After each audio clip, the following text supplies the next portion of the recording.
13 years after the Contact War, a relative peace was established between the Steven Alliance and the Earth Alliance. The Steven Alliance is a coalition of intelligent species from various planets with a leadership similar to a military council composed of members from different species for mutual defense. The Earth Alliance consists of all human nations on Earth and its outer colonies, led by an elected supreme commander. The war began with a conflict over a disputed colony on Alpha Centauri. Human settlers were expelled by the Alliance's mining team, resulting in casualties on both sides and leading to fierce confrontations. Open hostility soon erupted and quickly escalated into a full-scale war. The Alliance, believing its superior technology would quickly end the conflict, expected victory within a single stellar year.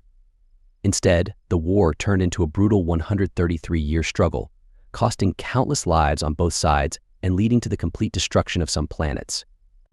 This marked the first major setback for the Alliance against an enemy considered non-threatening.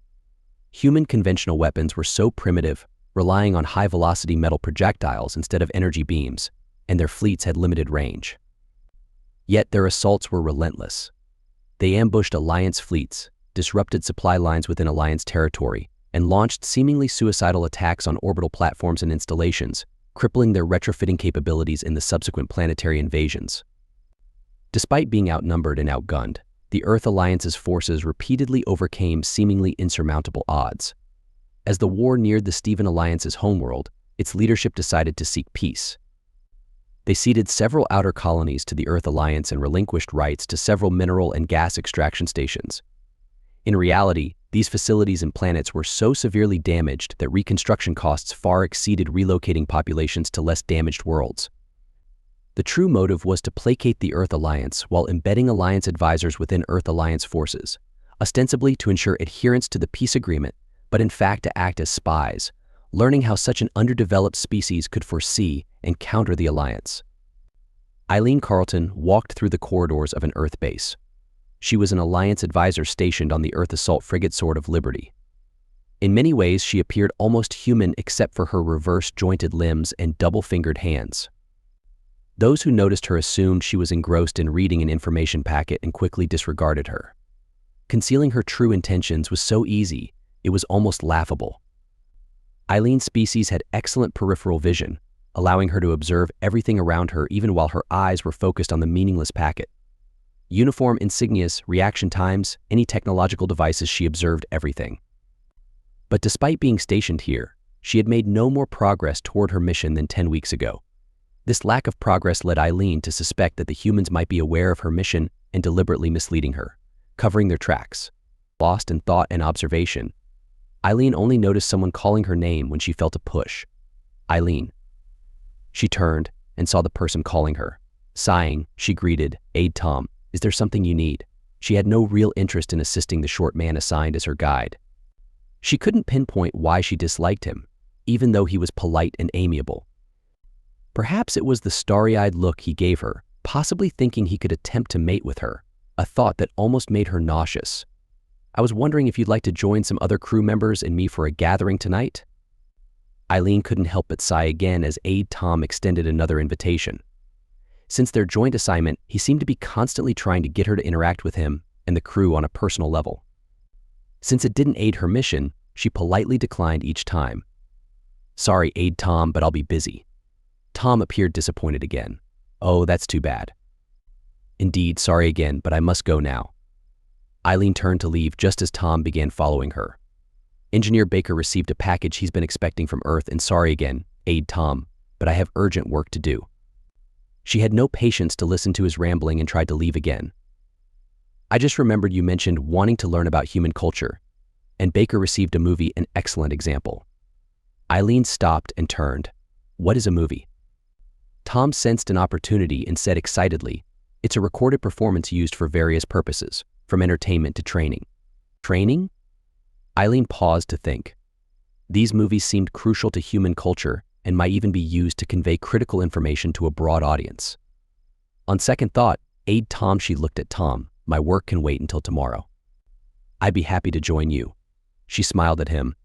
She still didn't understand why humans found bared teeth pleasant, but she had noticed it was a trait. Tom beamed, "Great." At 8 p.m., Ship time in the recreation room in compartment D on deck 7. We have food and drinks ready, you just need to bring yourself. I look forward to it. Eileen headed toward the designated room and entered. The room was filled with people sitting on various pieces of furniture, such as chairs or sofas. After looking around for a few seconds, she saw Tom, who smiled and waved her over. As she approached, he moved aside, making more room. I'm glad you made it just in time. He patted the spot next to him. You arrived just as the movie was starting. I saved you a seat. She smiled again and nodded, sitting next to him. Thank you, aide Tom. He laughed as if she had made a joke. You know you can just call me Tom.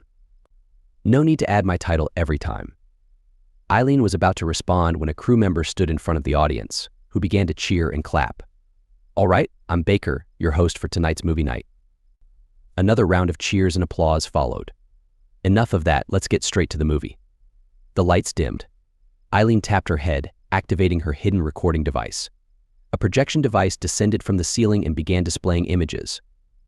Text slowly appeared in the dark, spelling out Mars War Chronicles.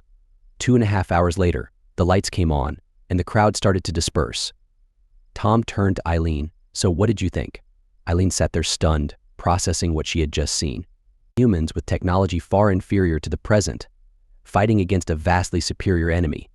According to the timeline, this occurred centuries ago. That was. She couldn't find the right words. She had discovered the secret to human victories. This invasion centuries ago must have trained them well. Even the Alliance didn't possess the technology shown by the human enemies in the movie. It was great, wasn't it? Tom asked. She didn't understand how he could call it great after witnessing the slaughter of millions of humans. How did your planet recover from such devastation? Tom tilted his head. I don't understand. You think that was real? Wait, it wasn't? Tom started laughing, and Eileen felt insulted. She stood abruptly, glaring at him. His laughter subsided as he saw her expression. Wait, you're not joking. You're serious? Yes, how can you laugh at the massacre of your own kind? Eileen, I get it now. This is a misunderstanding. What you just saw was all fake. Eileen felt mocked again and continued to glare at him. No, really, it's all special effects and actors. Eileen sensed his seriousness, which only confused her more. So, the destruction wasn't real? None of it was real. Tom motioned for her to sit, which she did. The people you saw are what we call actors, and the movie you watched is Tom struggled to find a word she could understand. A scenario? Yes, a possible scenario. Eileen slowly began to comprehend. This movie, as Tom called it, was a way to simulate scenarios where humans were technologically and numerically inferior. It was framed as entertainment so a broader audience would watch and unknowingly acquire the necessary knowledge to handle such situations. Eileen couldn't help but shiver, realizing Earth Alliance leaders had devised such a cunning way to train the entire population in military tactics. Do you understand now? Eileen returned to reality from her thoughts. Yes, thank you for explaining. I apologize for my earlier reaction. She needed to leave immediately and report her findings to headquarters. She also needed to acquire the movie as evidence. It's okay, Eileen. I understand how it might seem shocking to someone from a different culture. They both stood up and walked toward the exit. I hope you'll join us again tomorrow night for another movie. Eileen stopped. Are you saying there are more movies like this? Oh yes, Tom excitedly looked at her. Again, she smiled, realizing it would be easy to obtain a copy if there were many such movies. This one's called Alien Battles, and it's a bit scary, so if you feel too tense, you can lean on me. Wait, there are more than one of these movies? Of course, and each movie depicts a different scenario. Oh yes. If you want, I have my own collection, and we can watch them together. For the first time since boarding this human ship, Eileen smiled genuinely. I would find that very enjoyable, she said, as they left together, realizing it would be a crucial source for acquiring human training scenarios. 5 months later, the Steven Alliance Command was anxious. They hadn't received a report from Agent Eileen in several cycles and feared she had been discovered. The potential consequences ranged from exposing a broader operation, leading to political backlash, to reigniting the war. So, when they finally received a report from Agent Eileen, most senior commanders sighed in relief and gathered to watch. This is Agent Eileen Carlton, report number 0240. I deeply apologize for not reporting in a timely manner before and am willing to accept any punishment upon return. But first, I want to explain the reason for my delay. While stationed on the assault frigate Sword of Liberty, I discovered a type of human training material distributed to the public as entertainment. The senior commanders began murmuring. Training materials were not new to them. I developed a relationship with my aide Tom and used him as a source to understand the depth of these training materials. It seems that over the past few centuries, human leaders have turned military training scenarios into public entertainment. These scenarios range from full-scale invasions to single-strike forces infiltrating planets. In most cases, human combatants are vastly outnumbered and outgunned. Initial battles often end in defeat, forcing the remaining population to hide. From there, humans often come up with unusual tactics and methods to regain the upper hand. The senior commanders were shocked by the depth of human tactics. These movies had turned ordinary people into strategists while superficially appearing to be for entertainment. Even those who did not become Alliance Army commanders still had some understanding of tactics and strategy. Essentially, they had become an army of generals. My final assessment is that by repeatedly depicting scenarios where they are at a disadvantage and facing tactical inferiority, human leaders have been trained to consider unconventional tactics. They are trained to use non-traditional, even suicidal plans to overcome enemies. More importantly, this also highlights flaws in the Stephen Alliance Army. We have always considered ourselves superior to everything around us, narrowing our overall vision. We lack their creativity and have become so confident that we cannot think outside standard doctrine. Currently, I am continuing to study these movies and watch the ones my source provides me.